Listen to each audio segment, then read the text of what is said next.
아시안 혐오 범죄가 기승을 부리고 있는 가운데 한인업소 텐트의 방화와 훼손 사건이 잇따르고 있습니다. 경찰은 한인을 노린 인종혐오 가능성이 있다고 보고 수사에 착수했습니다.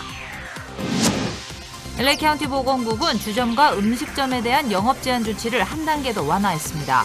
캘리포니아 주정부는 일정 규모의 실내 콘서트까지 허용하기로 했습니다. 연방질병통제예방센터는 백신 접종을 마친 사람은 국내는 물론 해외여행까지 가능하다고 밝혔습니다. 하지만 외국인들의 입국은 여전히 음성 확인서와 격리 조치가 유지됩니다.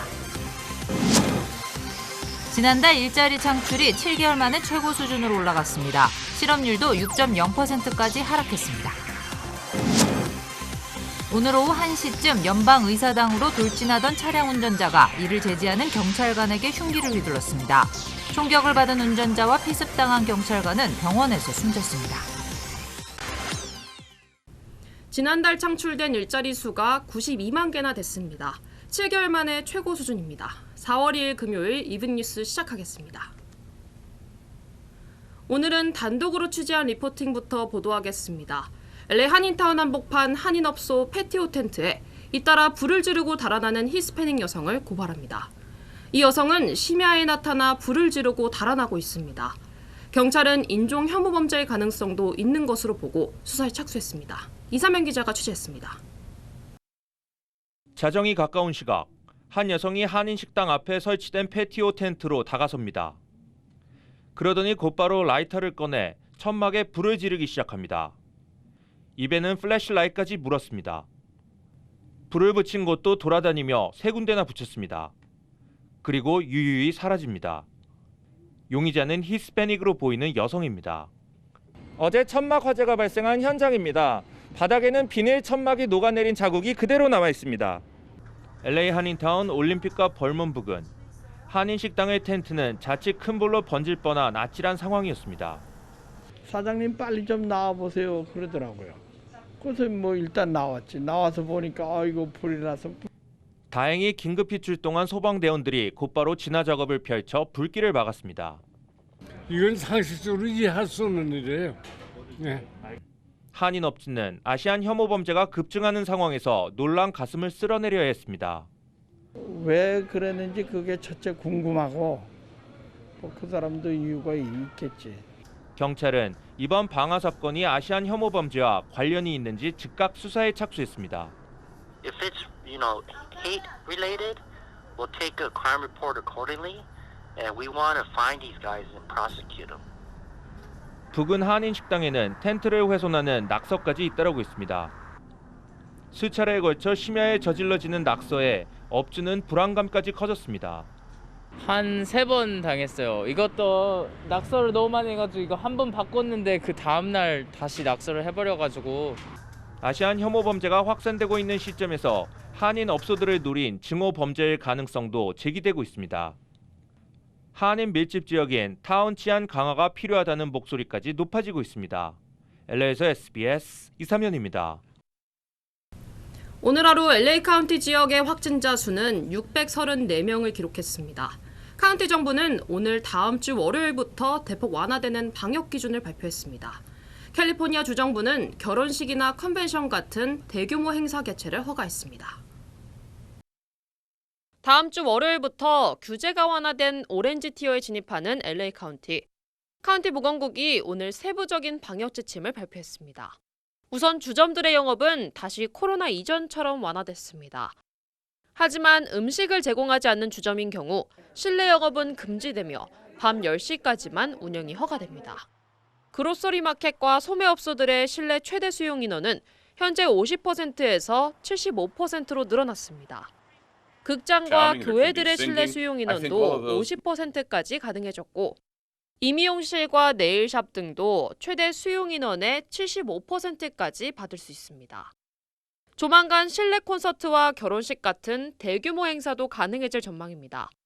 캘리포니아 주정부도 오늘 새로운 가이드라인을 발표하고 오렌지 티어 지역들의 대규모 행사 개최를 허가했습니다. 참석자 모두가 코로나 테스트를 받았거나 백신을 접종받은 경우 실내는 최대 150명까지, 야외는 300명까지 모임이 허가됐습니다. 세부적인 지침은 각 지역 자치단체에 위임되기 때문에 다를 수 있습니다. 보건국은 희망이 다가오고 있다면서도 마스크 착용과 거리 두기 같은 방역 지침은 반드시 준수해 줄 것을 거듭 당부했습니다. 연방질병통제예방센터 CDC는 방역 기준을 완화한 새로운 지침을 공개했습니다. CDC는 백신 접종을 모두 마친 사람들은 해외나 국내 여행을 할 수 있다고 설명했습니다. 하지만 거리 두기와 마스크 착용 의무화는 그대로 유지했습니다. CDC는 여행을 할 수 있다는 허용 방침을 정한 것이지 여행을 권장한다는 의미는 아니라는 점도 강조했습니다. 완화된 CDC 방역 기준은 해외에서 입국하는 외국인들에게는 해당되지 않습니다. 외국인들은 여전히 음성 확인서를 제출해야 하고 필요할 경우에는 격리 조치에도 따라야 합니다. 오늘 오전까지 1차를 포함한 백신 접종을 마친 사람의 수는 모두 1억 명을 넘었습니다. 연방질병통제예방센터 CDC는 미국민 3명 중 1명이 백신 접종을 마쳤다고 밝혔습니다. 65세 이상 중에서 백신을 맞은 사람은 절반이 넘는 53.5%였습니다. 백신 접종 속도에 가속도가 붙으면서 6월 말까지는 전 국민의 80%가 접종할 것이라는 목표도 달성할 가능성이 높아졌습니다. 미국의 일자리 증가 수가 7개월 만에 최고 수준까지 올라갔습니다. 연방노동부는 지난달 모두 92만 개의 일자리가 새로 창출됐다고 발표했습니다. 당초 전문가들 예상치인 67만 5천 개를 크게 웃돌았습니다. 특히 코로나 사태의 직격탄을 맞았던 여행업 관련 업종의 일자리가 28만 개나 증가했습니다. 이에 따라 지난달 실업률도 전달보다 0.2%포인트 내려간 6.0%를 기록했습니다. 오늘 오후 1시쯤 연방의사당을 경계하는 검문소에 차량 한 대가 돌진하는 사건이 일어났습니다. 차량 운전 용의자는 바리케이트에 차량이 막히자 흉기를 꺼내 경찰관을 공격하기 시작했습니다. 중상을 입은 경찰관은 병원으로 후송됐지만 결국 숨졌습니다. 경찰관 총격을 받은 용의자도 병원 도착 직후 숨을 거뒀습니다. 워싱턴 DC 경찰국 대행은 오늘 공격은 테러의 가능성은 낮아 보인다고 설명했습니다. 사고 직후 보고를 받은 바이든 대통령은 경찰관 순직 소식에 위로의 말과 함께 조기 개항을 지시했습니다. 사건 당시 연방의회는 부활절을 맞아 휴회 상태였습니다. 네, 한미일 3국의 안보실장 회담이 오늘부터 시작됐습니다. 북핵 프로그램에 대한 우려를 공유했습니다. 3국의 협력을 바탕으로 문제를 해결한다는 원칙도 합의했습니다. 장훈경 기자가 보도하겠습니다. 서훈 청와대 국가안보실장, 제이크 설리번 백악관 국가안보보좌관, 기타무라 시게루 일본 국가안보국장이 워싱턴 DC 인근 해군사관학교에서 대면 회의를 개최했습니다. 한미일 3국 고위급 관리가 한자리에 모여 논의하는 건 바이든 미국 행정부 출범 이후 이번이 처음입니다. 논의의 최우선 주제는 미국의 새로운 대북 정책 협의입니다.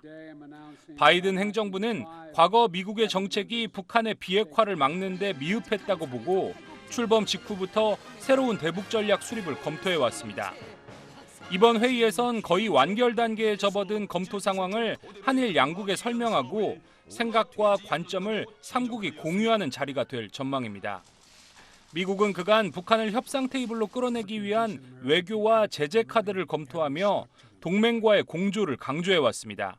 We will have to execute in lockstep with our close allies, including in this case our treaty allies, Japan and South Korea.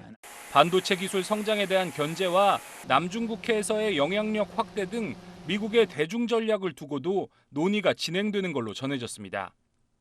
회의는 미1을 시작으로 한미, 한일, 한미일 순으로 양자와 삼자를 오가며 진행됩니다.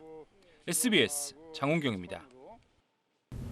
오늘 안보실장 회의에서는 남북 이산가족 상봉 문제도 논의된 것으로 전해졌습니다.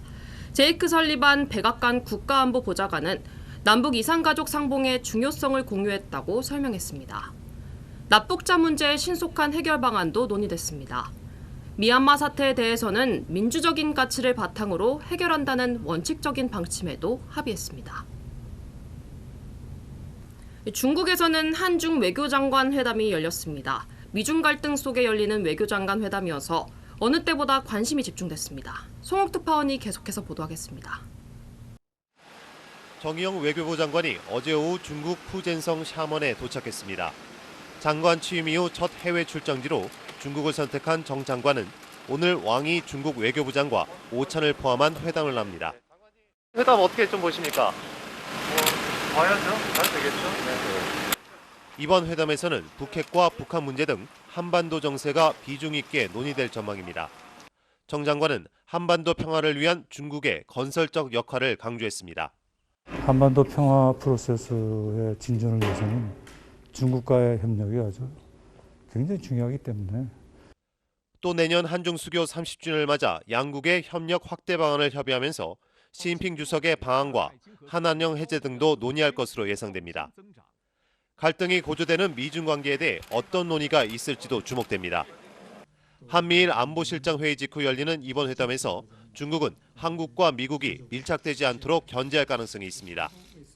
왕이 외교부장은 최근 보름 동안 10여 개국의 외교장관과 만나며 우군 확보에 공을 들이고 있습니다. 우리 정부는 굳건한 한미 동맹을 바탕으로 한중 관계도 조화롭게 발전시켜 나가겠다는 입장이지만 양국의 압박 속에 줄타기 외교가 시험대에 올랐다는 평가도 나오고 있습니다. 샤먼에서 SBS 송욱입니다. 지난 1월 이란군에 납포된 한국의 캐미오. 현재까지 선장과 선박은 억류돼 있습니다. 정세균 국무총리가 조만간 이란을 방문할 예정이라고 합니다. 곽상은 기자입니다. 정세균 국무총리가 취임 후 첫 외국 방문으로 조만간 이란을 방문하는 안을 추진하고 있습니다. 현재 이란에 억류 중인 한국 캐미오와 선장 석방 문제를 직접 매듭 짓기 위한 것으로 알려졌습니다.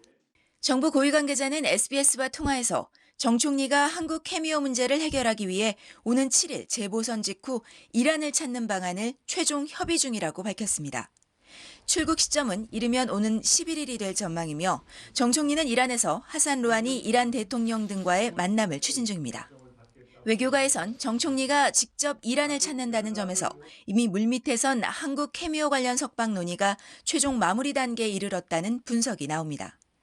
한국과 이란은 이란 동결자금 일부를 스위스 인도적 교역 채널에 사용할 수 있도록 스위스의 이란 계좌로 이전하는 방안과 인도적 물자 교역 확대 방안 등을 협의해왔습니다. 앞서 이란 혁명수비대는 지난 1월 4일 오만 인근 해역에서 한국 캐미오를 납포하고 선장 등 한국인 5명을 포함해 선원 20명을 억류했습니다. 이후 선원 대다수가 석방됐지만 선박과 선장이 여전히 억류된 상태라 선박 관리 등을 위해 선원 다수가 이란 현지에 머물고 있습니다. SBS 곽상은입니다. 제네시스가 전기차를 기반으로 한 컨셉카 제네시스 X를 공개했습니다. 기아 자동차도 새롭게 변신한 2021년형 뉴 소렌토를 선보였습니다. 이사면 기자입니다. Meet the latest in Genesis design. 전기 자동차를 기반으로 한 컨셉트카 제네시스 X. 두 라인을 핵심 디자인으로 제네시스를 상징했습니다. 궁금증을 유발하는 X라는 이름도 제네시스에 숨겨진 영웅을 표현했습니다. 두 라인이 구성하는 날렵하고 예리함은 평론가들의 호평을 받았습니다. 컨셉트카 담당자들은 동적인 우아함의 본질을 구현하기 위해 노력했다고 설명했습니다. 순수 전기차 컨셉카로서 제네시스의 가장 추구하는 이야기인 동적인 우아함을 강조한 디자인이고요. 그 동적인 우아함을 쿠페 스타일에 맞춰서 제네시스의 아이콘에 대한 스터디라고 보시면 좋을 것 같습니다. 기아 자동차도 완벽히 변신한 2021년 뉴 소렌토를 선보였습니다. 보다 더 예리해졌고 더욱 세련됐습니다. 정제된 강렬함까지 돋보인다는 평을 들었습니다. 그릴과 LED 헤드램프가 하나로 연결되는 노즈가 강한 인상을 풍깁니다. 뉴 소렌토는 최첨단 안전 사양까지 탑재했습니다. 지시등을 켜면 비디오 모니터가 사각지대를 계기판에 보여줘 안전하게 차선을 바꿀 수 있습니다. 어린이나 반려동물을 차에 두고 내렸을 경우에는 알람까지 작동합니다. 새로운 도전을 향한 제네시스와 뉴 소렌토의 첨단 기능들, 또 다른 도전이 벌써부터 기대됩니다. SBS 이사면입니다.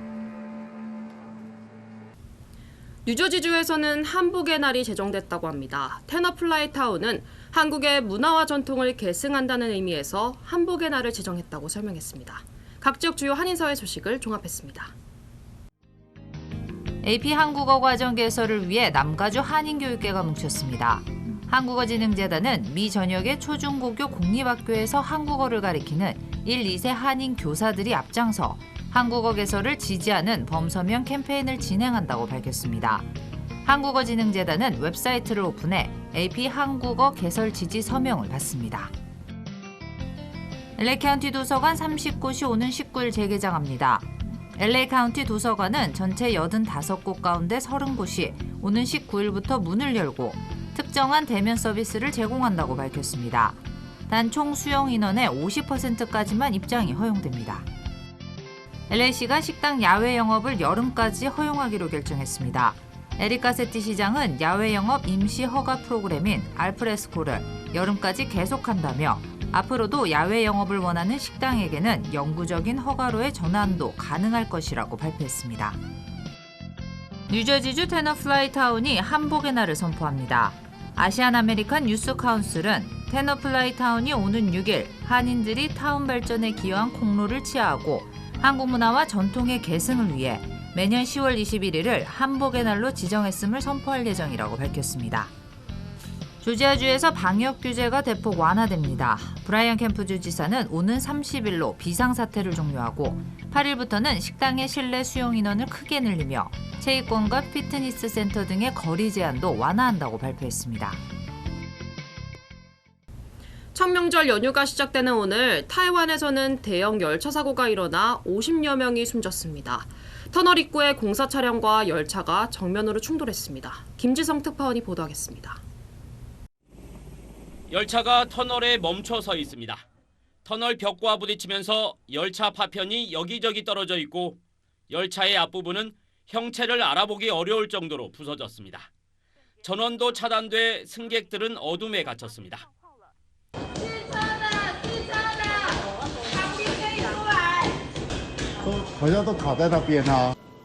사고가 발생한 곳은 타이완 철도 교통의 요충지인 동부도시 화린입니다. 총 8칸 규모의 열차는 타이완 북부에서 남동부로 향하던 중이었는데 터널을 통과하다 터널 입구에 있던 공사 차량과 충돌했습니다. 이 사고로 지금까지 54명이 숨지고 150명 넘게 병원으로 옮겨졌습니다.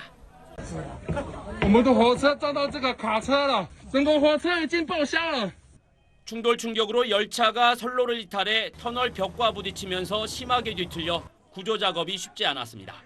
승객들은 창문을 깨고 열차 지붕으로 탈출하기도 했습니다. 타이완에선 평상시 열차 입석표를 판매하지 않지만 이번엔 청명절 연휴 첫날을 맞아 입석 승객까지 태운 것으로 알려졌습니다.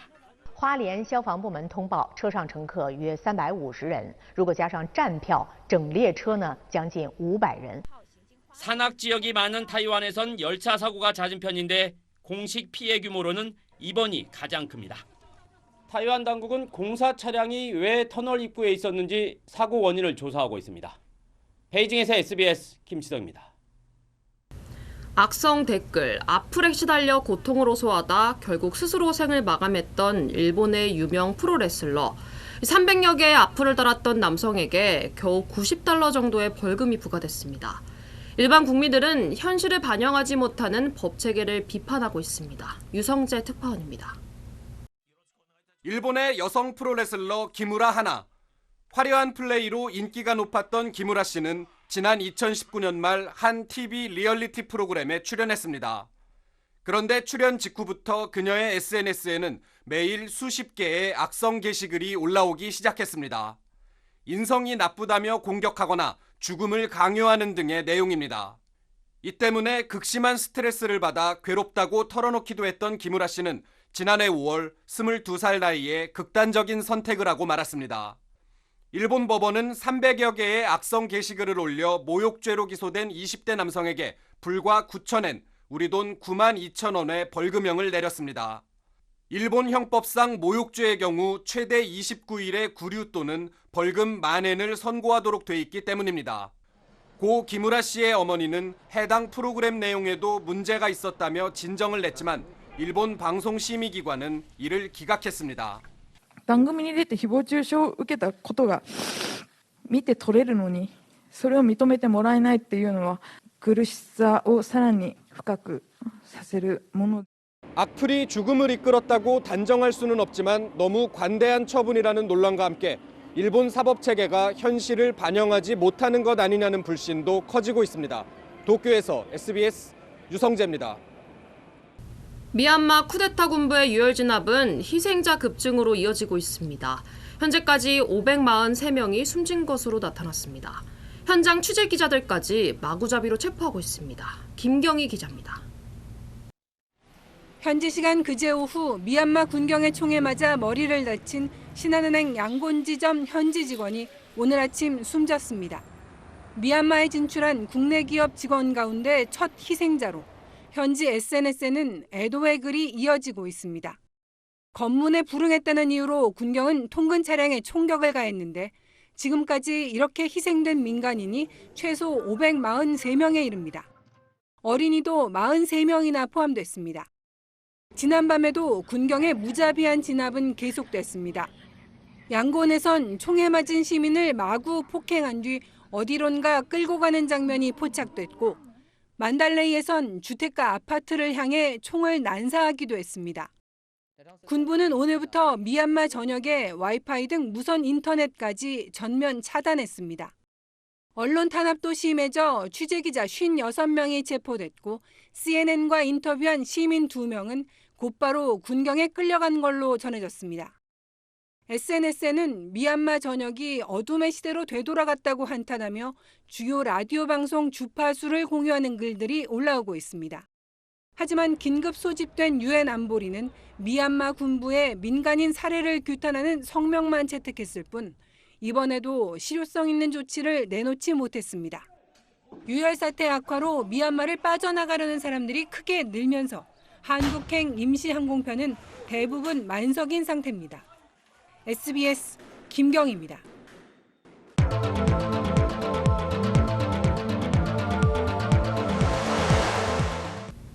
서울시장, 부산시장 등 재보궐선거 사전투표가 실시된 첫날, 투표율은 지방선거 때보다 높았습니다. 이현영 기자가 보도하겠습니다. 사전투표 첫날 마감 시간인 오후 6시를 기준으로 전국의 사전투표율은 9.14%로 집계됐습니다. 서울은 9.65, 부산은 8.63%였습니다. 최근 선거와 비교해봤습니다. 지난해 4.15 총선의 첫날 사전투표율은 전국이 12.14%였는데 서울만 놓고 보면 12.18, 부산은 11.43%를 기록했습니다. 2018년 6.13 지방선거의 경우 첫날 전국 사전투표율은 8.77%, 서울은 7.82, 부산은 7.5%였습니다. 따라서 오늘 사전투표율은 지난해 총선보단 낮고 2018년 지방선거보다 높은 겁니다. 주요 후보들 가운데선 민주당에서 박영선 서울시장 후보와 김영춘 부산시장 후보, 국민의힘에선 박형준 부산시장 후보가 어제 한 표를 행사했습니다. 국민의힘 오세훈 서울시장 후보는 오늘 사전투표장을 찾을 예정입니다. 문재인 대통령은 김정숙 여사와 함께 어제 서울 삼청동의 사전투표소를 찾았습니다. 여야 지도부 가운데는 민주당 이낙연 상임선거대책위원장, 국민의힘 유승민 공동선대위원장 등이 사전투표에 나섰습니다. 이재명 경기지사는 SNS에 오늘의 한 표가 내일을 결정할 거란 글을 올리기도 했습니다. 윤석열 전 검찰총장도 사전투표했는데 투표 소감과 국민의힘 입당 의향에 대한 취재진의 질문에 답하지 않았습니다.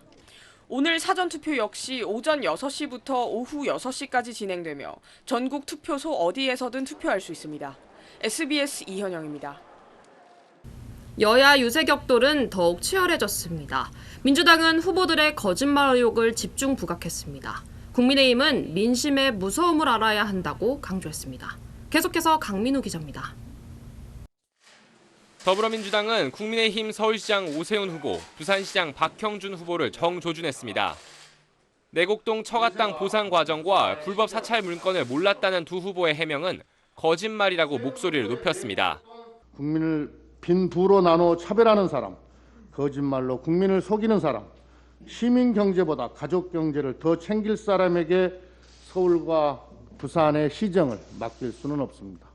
국민의힘은 4월 7일을 권력형 성범죄를 심판하고 정권 교체의 서막을 알리는 선거로 규정했습니다.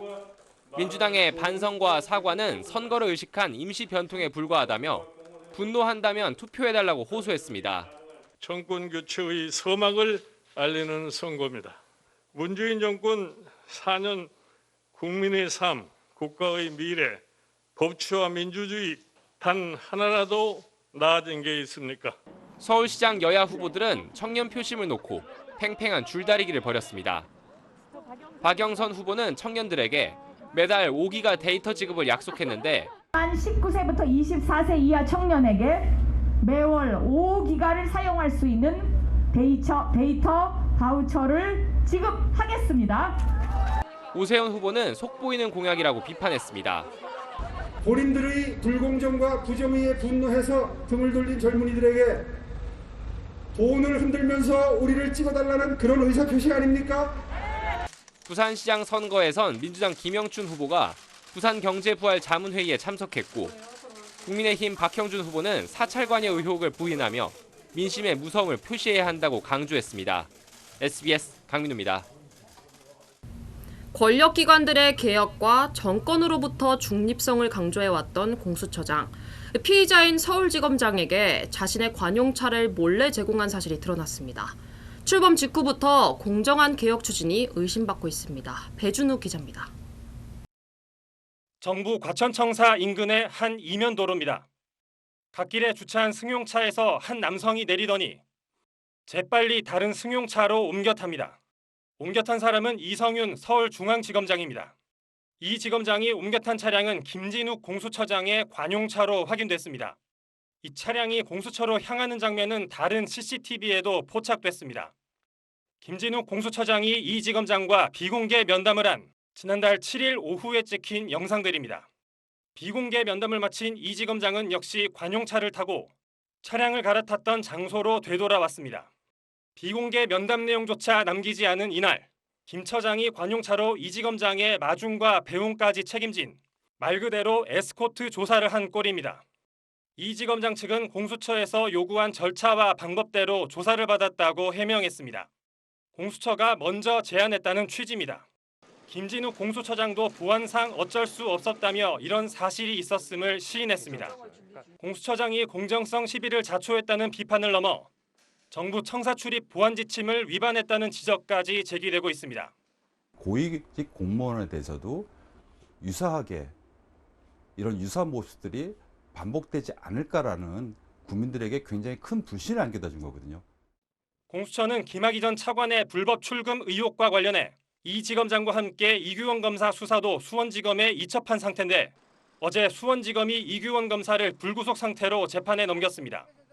앞서 김 처장이 이 검사를 재판에 넘길지 여부는 자신이 판단하겠다고 주장했는데 우선적인 권한을 갖고 공소제기권이 있기 때문에 그거를 우선적인 권한을 우리가 행사하겠다는 걸 명시적으로 검찰이 공수처장의 정면으로 반기를 든 셈입니다. 보도로 이 사실을 접했다는 김 처장은 특별한 입장은 없다며 무심한 듯 받아쳤지만 검찰과 경찰을 모아놓고 이런 규칙을 정하려다가 검찰에게 허를 찔린 셈이 됐습니다. 아직 진용도 갖추지 못한 공수처가 공정성을 의심받는 자충수를 둔 데에 이어 기소권을 놓고도 검찰의 선수를 뺏긴 셈이어서 공수처 초반 항로에 암초가 가득해 보입니다. SBS 배준우입니다.